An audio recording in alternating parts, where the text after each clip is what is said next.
আসসালামু আলাইকুম। কেমন আছেন সবাই? আশা করি ভালো আছেন। আলহামদুলিল্লাহ আমিও ভালো আছি। কাছে দূরে যে যেখানে বসেই কৃষি খামার ও প্রাকৃতিক দৃশ্য চ্যানেলের ভিডিওগুলো প্রতিনিয়ত দেখে থাকেন তাদের সবাইকে অসংখ্য ধন্যবাদ। আজ বরাবরের মতোই নতুন আরেকটা ভিডিও, সেটা হচ্ছে চীনা হাঁস সম্পর্কে কিছু কথা। তো এই যে দেখতে পাচ্ছেন এখানে 4টা চীনা হাঁস আছে। তো 3টা চীনা হাঁসে খাবার খাচ্ছে আর একটা চীনা হাঁসে খাচ্ছে না।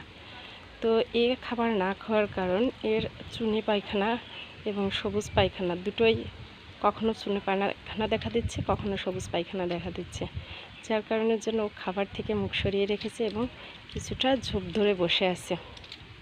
তো প্রাথমিকভাবে যেটা করণীয়, আমি এর এখন যে ট্রিটমেন্টটা দিব সেটাই আমি আপনাদের সাথে শেয়ার করব। আপনাদের যাদের চীনা হাঁস চুনি পায়খানা করে তাদেরকে যে ট্রিটমেন্টটা দিবেন আমি সেটাই এখন আপনাদের সাথে শেয়ার করব। এই যে আমের ওষুধটা দেখতে পাচ্ছেন, আমি এই ওষুধটা মানুষের খাবার আমের ওষুধ, এটা আমি এখন চীনা হাঁসকে দিব।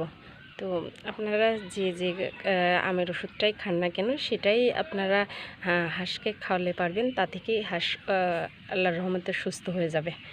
তো এই যে হাঁসটাকে আমি ধরেছি, এখন এই যে অত্যাধিক পরিমাণে শক্তি এই হাঁসের গায়ে, অনেকটা বড় এবং মোরগ হাঁস তো প্রচুর শক্তি।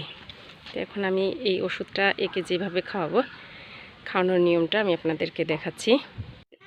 ট্যাবলেটটা দেখতে পাচ্ছেন, পুরা একটা ট্যাবলেট, এটা আমি একে পুরাটাই দিব কারণ এর পরিমাণে বেশি হয়েছে এবং হাঁসটাও আকারে অনেকটা বড়, এই জন্য ওষুধটা ফুল দিব। এবং যাদের হাঁসটা আকারে ছোটো, তো সেক্ষেত্রে এবং পরিমাণে কম অসুস্থ হয়েছে, তাহলে একটা ট্যাবলেট 2টাকে দিবেন, আধাটা দিবেন। আর এখন আমি একটা ট্যাবলেট যে পুরাটাই দিয়ে দিলাম একটা। তো যদি আর এছাড়াও যদি দেখেন যে না, চুনি পায়খানার পাশাপাশি গাটা একটু গরম আছে, তাহলে সেক্ষেত্রে একটা ট্যাবলেট, একটা মানুষের যে জ্বরের ট্যাবলেট নাপাসির, ওই নাপা ট্যাবলেটের অর্ধেকটা, একটা ভেঙে 2 খণ্ড করবেন, 1 খণ্ড অর্থাৎ অর্ধেকটা একে খাইয়ে দেবেন। তো এতেই মাশাআল্লাহ আল্লাহর রহমতে সুস্থ হয়ে যাবে। পরবর্তী ভিডিও দেখার আমন্ত্রণ জানিয়ে আজ এ পর্যন্ত। সে পর্যন্ত সবাই ভালো থাকবেন, সুস্থ থাকবেন।